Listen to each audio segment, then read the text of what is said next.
Bonjour et bienvenue à l'émission Le Théâtre entre amis présente. Pour l'émission d'aujourd'hui, nous avons été visiter la toute nouvelle troupe de Mont-Tremblant, la troupe qui se nomme Théâtrez-vous. Dirigée par Michel Cyr, ils ont monté la pièce Mambo Italiano. Nous avons rencontré les comédiens, le metteur en scène et nous avons pris captation de leur performance. Nous vous présentons tout cela à partir de maintenant. Bonne émission.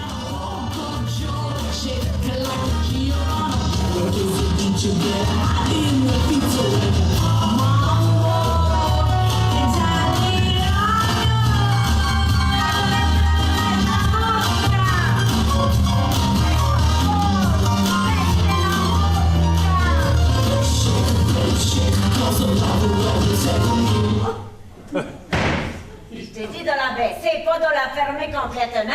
Quand tu dis de la baisser, ça veut toujours dire de la fermer. Je vois pas ce qu'il y a de mal à écouter un peu de musique en mangeant. Et ça m'a fait mal à la tête, c'était trop fort. Bon, Anna, faut remonter la musique. J'ai pas envie que ton père et ma fille se scraper son souper. Hé, laisse faire, Anna, hein? Hé, je veux pas que ta mère, elle attrape un autre de ses mal de tête, là, à cause de ma musique, hein? Et c'était ma musique à moi. En tout cas, elle est vraiment bonne dans la jungle, hein? Grazie, Angelo. Mais elle n'est pas assez bonne pour que tu restes ici avec nous autres, hein? Si vous vous mettez encore à discuter pour qu'Angelo ne reste plus à la maison, là, moi je me lève de table. Hé, y a personne qui se lève de table tant que le repas n'est pas fini, hein? Un verre de vin, c'est assez! C'est plein, Il était vide! Si ta mère a dit qu'il était vide, il était vide. Hey, je dis qu'il n'y a rien comme une bonne soirée en famille pour relaxer, hein?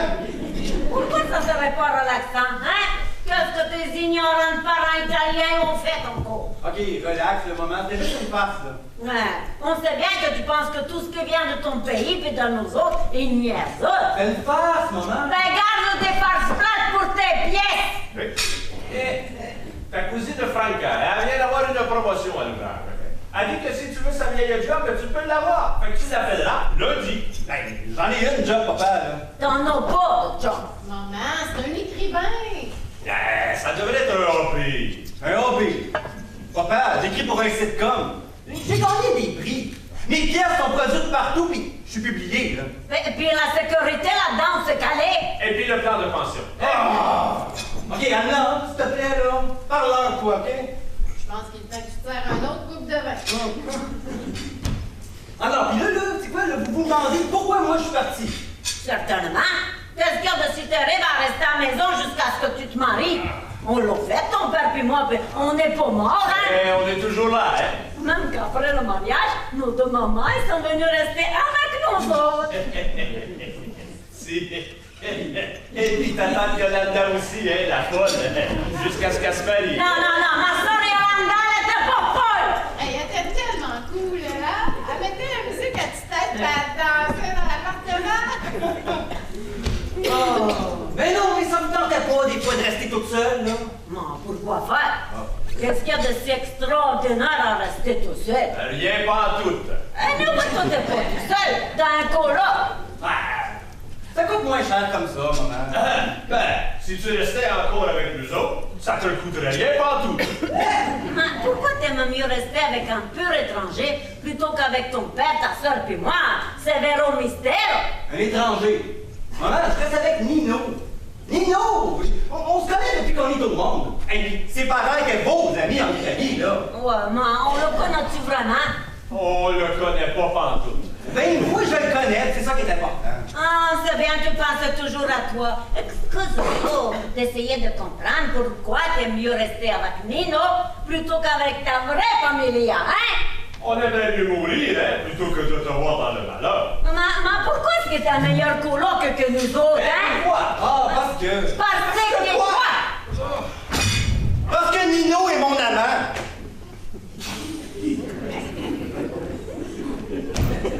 Non, mais si seulement j'arrivais à leur dire ça, Nino est mon amant. Mais j'y arrive pas. À chaque fois que j'essaye, je bloque.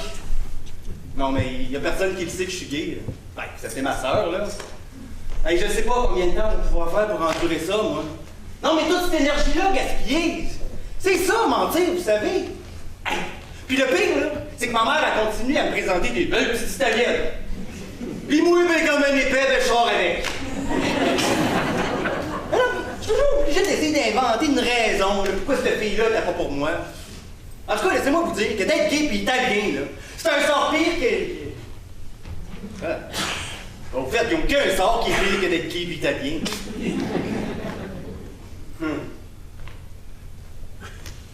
Non, mais regardez, là. C'est mon Nino. Ah non, mais il est aussi beau que la première fois que je l'ai vu, hein. Hey, c'était pendant une partie de basketball au secondaire. Ben, non pas que je m'intéresse vraiment au basketball, là. Ben, ce qui m'intéressait en fait, là, c'est de voir les gars à moitié tout nus, tout en soi, qui se faisaient aller le patatlan. Là, les gars, oubliez ça. Hein? Ça fait que je l'ai aperçu. Hey, Nino, le roi de l'équipe de basketball. Hey, la première chose que j'ai su, là, il n'y a plus rien d'autre qui existait. Juste Nino. Puis là, tout a disparu. Oh, excepté Nino. Ben, ils m'ont ignoré tout le long du secondaire. Là. On a fréquenté des universités différentes et je l'ai complètement perdu de vue. Puis à un moment donné, ben, j'ai eu besoin d'un comptable. Ça fait qu'il a fait mon rapport d'impôt, puis d'une chose à l'autre, comme on dit, il a comme déménagé chez nous. Ouais! Ça fait à peu près 1 an là, qu'on est ensemble, puis... Ah, laissez-moi vous dire qu'à chaque fois que je le regarde, c'est toujours pareil. Il n'y a plus rien d'autre que de l'importance. C'est juste Nino.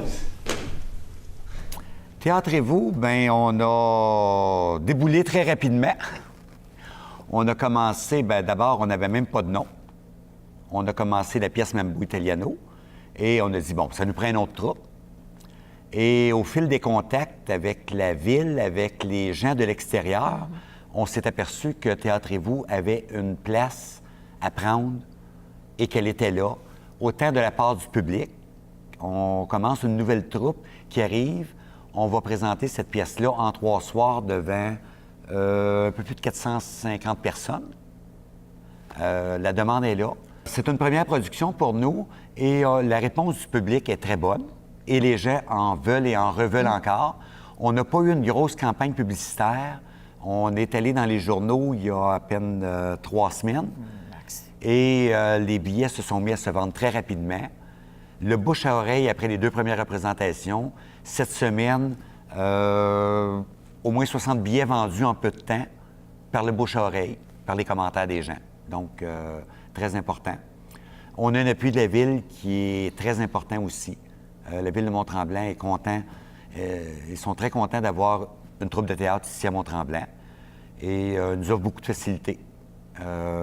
En salle de répétition, en temps, en employés, à peu près tout ce qu'on va lui demander sont ouverts à nous l'offrir. Donc, on pense qu'on a notre place et on développe des projets. J'aimerais que les gens, quand ils vont au théâtre, sortent de là et, oui, ils adorent rire, ça amène beaucoup le public, mais qu'ils aient pu réfléchir sur quelque chose aussi.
Ben, mon personnage, dans le fond, c'est Angelo. Hein? C'est un garçon qui, justement, est amoureux d'un autre garçon, mais qui ne l'a jamais dit à personne, qui est un peu tanné de ça, puis qui veut sortir du placard. Donc, il décide par lui-même de faire son coming out, on peut dire, sans avertir vraiment son copain qui ne le prend pas super bien non plus.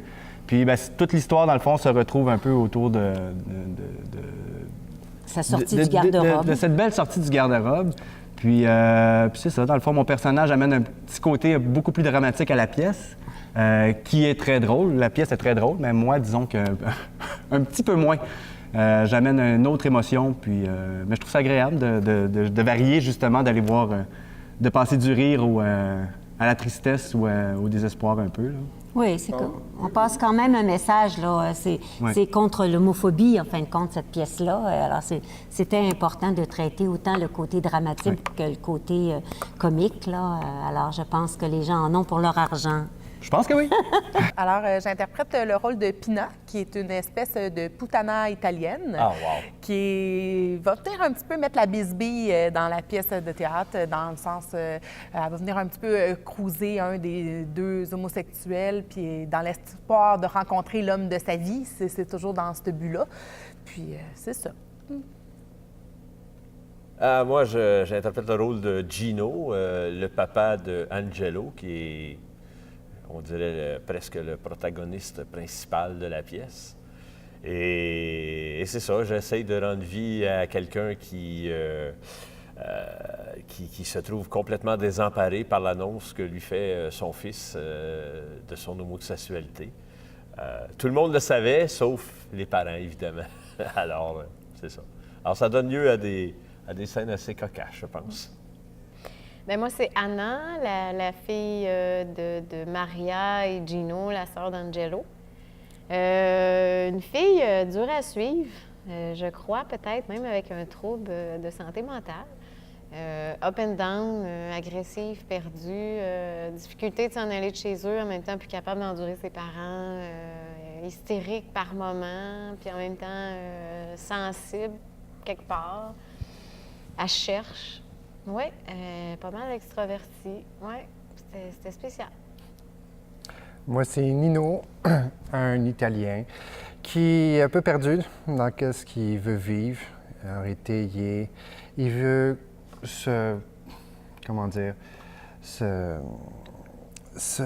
référence, c'est ses parents. En réalité, il veut faire que sa mère soit fière de lui. Alors, tout simplement, il veut lui faire... Il ne veut pas sortir du placard où il était si confortable pour maintenant aller avec la première venue qui est arrivée, qui voulait bien de lui, Pina. Alors, il joue le rôle du toujours... Mon rôle, c'est Angela. Je suis... ça, c'était assez spécial à faire parce que je suis dans l'imaginaire d'Angelo. Je suis son côté féminin. Alors, je suis là et je suis pas là. Alors, c'était pas évident, mais avec Michel, puis tout ça, on est arrivé à faire quelque chose, bon, en tout cas, qui semble avoir plu, là, en ici, mais on était toujours un peu dans le... Ouais, comment on va l'habiller, comment elle va marcher, comment, tu sais... Fait qu'aller jusqu'à la fin, j'avais une couleur, puis en fin de compte, à la dernière minute, on a changé la couleur, mais c'est ça qui a fait que j'ai vraiment plus rentré dans le personnage aussi, que c'était plus vaporeux, plus, tu sais. Mais c'est tout un défi de faire quelqu'un qui est, c'est ça, qui est fictif un peu, qui est dans la conscience, c'est la conscience d'Angelo. Je suis son côté féminin. Puis ça aussi, c'était le défi d'être plus sensuel, d'un petit peu, tu sais, là, fait que c'est un petit peu plus... gênant, là, tu sais, mais il faut passer par-dessus, puis on rentre dans le personnage, puis... Ah, Lina! Intra! Gino! Comment ça va, mon gros enfantiel? C'est Lina Valdi, il faut continuer! Ça on crève! Oh. Où est-ce qu'est ta femme? La stonade? Ah, dans la cuisine, hein? là où devraient se trouver toutes les femmes. Si j'étais pas une señora, espèce de gros bâtard, je te renverrais à Napoli à coups de pied dans les parties. Maria, faccia brutta, come stai? Bene. Io ti offre quelque chose à boire, toi? Non. Eh ben, qu'est-ce que t'attends? Qu'est-ce que je peux t'offrir? Mon mari est mort depuis 18 ans, Gino. Ça fait que ce que tu pourrais m'offrir de mieux, tu ne peux pas le faire, parce que tu es marié. On peut toujours s'arranger, hein? Qu'est-ce que tu en penses, Maria? Laisse-moi aider une vieille amicale. Je pense que t'es mieux de rester avec tes souvenirs. T'as pas dit d'y donner quelque chose à boire, toi? Qu'est-ce que je peux t'offrir, hein? Oh, rien de fancy, Gino. Petit scotch and soda on the rock. Laisse faire la glace, puis mets la pédale douce sur le soda. Mais chante-toi pas avec le scotch. Et pour toi, amor? Oh, juste un verre d'eau. Je reviens tout de suite. Que bella. C'est quoi qui va pas, Maria? C'est quoi la nouvelle urgente que tu voulais discuter avec moi? Ton garçon. Mio figlio? Dis-moi-le franchement, Maria, qu'est-ce qui est arrivé avec mon garçon? Rien. Rien? On va en parler après le drink, hein? Le bar est ouvert. Grazie. Chin-chin. À la salute. salute. OK. Alors, maintenant, là, dites-moi ce qui se passe, hein? Dis-lui, toi. Pourquoi moi? Parce que tu es plus diplomate que moi. Tu as toujours dit que j'avais été élevé comme un cochon. S'il te plaît, commence pas à m'exaspérer, hein? Moi, je t'exaspère! Ouais, tu m'exaspères! Voyons les enfants, là, quel que soit le problème, où il me semble qu'on peut arranger ça. Lina, per favore, tout ça, c'est entre ma femme et moi. Qu'est-ce que tu racontes? Ça concerne son garçon. Et qu'est-ce qu'il y a, mon garçon? Ton garçon, là, c'est rien qu'un enfant de chienne, hein? Ça va pas. Toi, là, qu'est-ce qui te prend de traiter mon garçon d'enfant de chienne? Espèce de trou de cul toi-même! Veux-tu savoir ce que ton garçon a fait? Pourquoi tu blâmes son garçon, hein? C'est peut-être le nôtre. Jamais je dirais que c'est la faute du nôtre. Qu'est-ce qu'il y a, mon garçon? Dites-le! Je suis désolée d'être obligée de te dire ça comme ça, là, mais... Ton garçon, c'est un tapette. Mon garçon est un quoi? Et puis c'est de sa faute si le nôtre a reviré de bord. Êtes-vous en train de me dire que mon garçon baise votre Angelo? Non. Ça serait plutôt le contraire, hein? Quelle différence ça fait? Excusez-moi, cher monsieur, mais s'il y a quelqu'un qui ne se fait pas baiser dans cette histoire-là, c'est certainement mon garçon. Qui c'est qui te dit qu'il faut absolument que ce soit Nino qui baise l'autre? Parce que Nino est un vrai mâle, OK? Puis pas Angelo, c'est ça? C'est en plein ça. Nino Paventi, tu vas me faire bien le plaisir de sortir de ma maison. On ne met pas Lina Paventi à la porte. C'est Lina Paventi qui s'en va, maudit cochon. Excusez-moi, mais on n'a rien discuté d'important, là. Il n'y a rien à discuter. Vous me faites venir ici pour me dire que votre garçon baise mon garçon. Mais laissez-moi vous dire que c'est un sale mensonge. Fin de la discussion. Molte grazie pour le scotch à une pièce le galon. Arrivederci. J'ai jamais frappé une femme, hein? Tu m'éviterais rien qu'une bonne claque derrière la tête, hein? Oh yes. Essaye pour voir. Oh yeah? Ah ouais, sors dehors, hein? On va aller régler ça. Certainement, Dorota. Aventi. Pardon. Basta, là, ça suffit, là, vous deux, là, hein? Buongiorno, signora Paventi. Vaffanculo. Un minuto, Anna, on a quelque chose de bien important à te dire. Tu devrais t'asseoir, hein? C'est à propos de ton frère. C'est un homosexuel. je sais, là. Mais depuis combien de temps tu sais ça, hein? Pourquoi tu nous l'as jamais dit? Y a-tu d'autres choses comme ça que tu nous caches? On t'a appris pourtant à jamais mentir, hein? Je n'ai pas menti, vous me l'avez pas demandé. Vous vous calmez un peu. Angelo est gay, arrangez-vous pour l'accepter, puis c'est tout. Angelo, il dirait ça, hein? Puis quoi, nous? Va-t'en dans ta chambre, hein? Franchement, je trouve bien qu'on m'en va dans ma chambre, là. Ton père, il t'a dit de t'en aller dans ta chambre. Souviens-toi!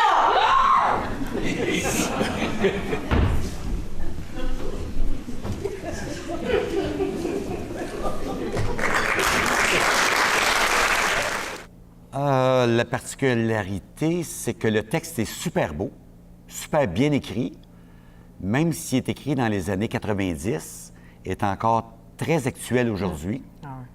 C'est ce qui m'a touché le plus. Et aussi, le fait que la pièce se passe dans différents lieux. Pour un metteur en scène, c'est super le fun. Parce que je fais metteur en scène et aussi décor. Donc, j'amalgame les deux. Et de le penser, de le prévoir comme ça, c'était extraordinaire.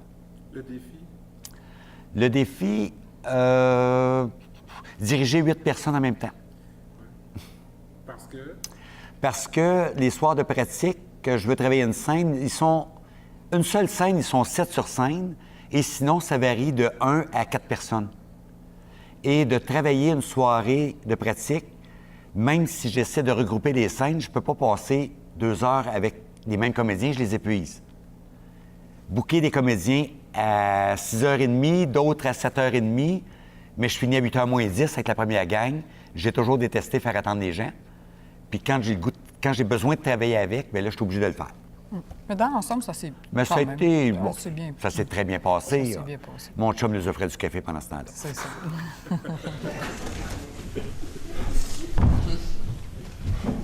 On peut pas dire que t'avances beaucoup dans ton travail, hein?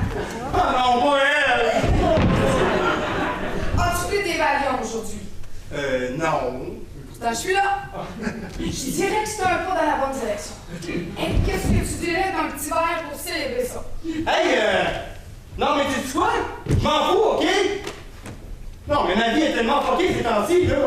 Tu pourrais être mon côté féminin, mon côté masculin ou le fantôme de ma tante Yolanda, là, je m'en sers, OK?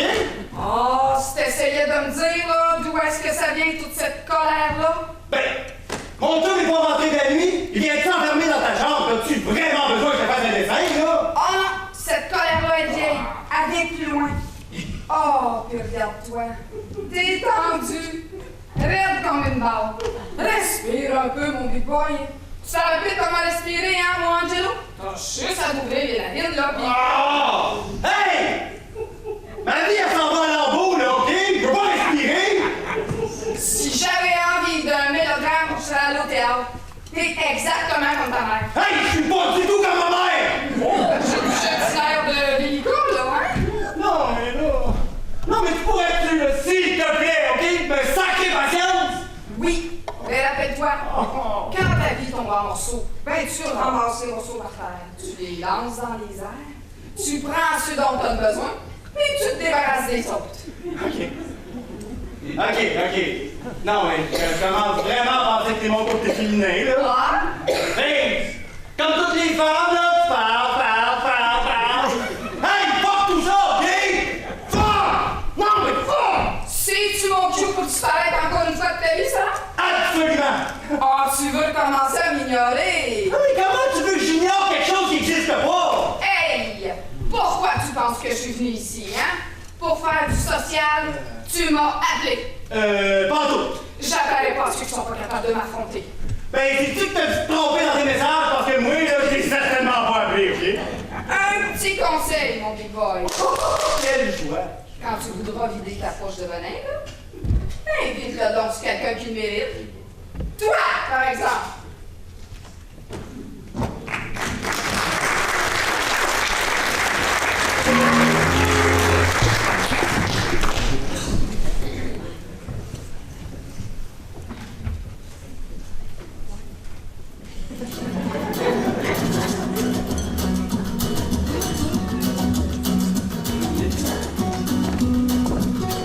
Je sais pas si je devrais te parler, toi. Pina, comment va? Tu m'as jamais rappelé? veux t'appeler, mais... Pas besoin de te chercher une excuse. Je t'intéresse pas, c'est tout. Oh, voyons donc. Non, c'est correct. Je suis habituée. Non, je te trouve très sympathique. J'ai pas besoin de ta pitié. Ah, c'est pas du tout de la pitié. Tu me trouves vraiment sympathique.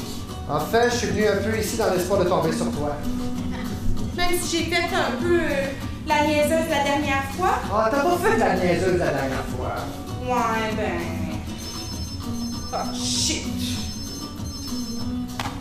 Tu réponds pas? Non, qui s'arrange tout seul. On verra bien comment il se débrouille quand la maudite pelote est pas là pour les couvrir. Ben oui, c'est comme ça qu'il m'appelle dans mon dos. Maudite pelote. C'est cute, hein? Pourquoi t'en fais ça? Mais qu'est-ce que je peux faire d'autre? Dans la vie, là, faut que t'ailles... Faut que tu t'arranges avec la main que la vie te distribue. Je me suis retrouvée avec la job infernale. La job infernale, mais t'es pas... L'unité construction, I know. J'ai l'impression que c'est pas ton premier choix de carrière. Mais qu'est-ce que tu fous, toi? C'était même pas mon dernier choix. Mais de toute façon, qui c'est qui arrive à faire ce qu'il veut dans la vie, hein? Mais qu'est-ce que tu voulais faire, au fait? Laisse faire, c'est trop niaiseux. Pourquoi est-ce que tu trouves de si niaiseux comme ça quand tu parles? Mais parce que ce l'est. Alors tu me diras pas c'est quoi ton premier choix de carrière? Fashion design. Il n'y a rien de si niaiseux là-dedans. Puis j'étais pas mal bonne en plus. Je passais des heures dans ma chambre à dessiner des vêtements. Il y a même un de mes professeurs à l'école qui m'a dit que je devrais me lancer là-dedans. Alors pourquoi tu l'as pas fait? Ben, mon père m'a comme qui dirait dissuadé. Ton père? Ouais. Ben, quand il l'a découvert, il a fait une crise terrible. Il a pris tous mes dessins et il m'a emmené devant le foyer du sous-sol, il a allumé le feu, puis il m'a fait jeter mes dessins un par un en m'obligeant à les regarder brûler. Puis après, il m'a dit que s'il me surprenait une autre fois à dessiner, ben, que c'est moi qui finirais dans le feu. Oh, quel chien ça! Hey! Parle pas de mon père comme ça, OK? Mais... Non! Dans la vie, là, faut que t'ailles vers ce qui est sûr de marcher. Je me suis retrouvée avec une grosse compagnie de construction sur les bras. Qu'est-ce que tu voulais que je fasse? Que j'abandonne tout ce que mon père avait réussi à bâtir pour poursuivre mon rêve niaiseux? Je pense pas! Tu devrais faire ce que tu veux vraiment faire. Ben oui, mais ce que je veux vraiment faire, là, c'est me marier et avoir des enfants. Je suis quand même pas pour me jeter sur le premier gars qui passe puis le demander en mariage. Gaspille donc pas ton temps à attendre un gars qui va révolutionner toute ta vie là pis qui... Pourquoi tu le dis pas tout de suite? Y'a personne qui m'aimera jamais parce que je suis trop laide. Oh, là tu comprends pas tout là. Je te l'ai dit, je suis niaiseuse. Vas-tu arrêter de dire ça? Jesus Christ! T'es belle, t'es intelligente, t'as pas tout besoin d'un homme, voyons donc. Mais toi, tu pourrais peut-être me rendre heureuse. Oh, je suis niaiseuse! Tu m'as pris par surprise. Qu'est-ce que tu dirais de faire une petite ride dans ma voiture, hein? Dans ta voiture?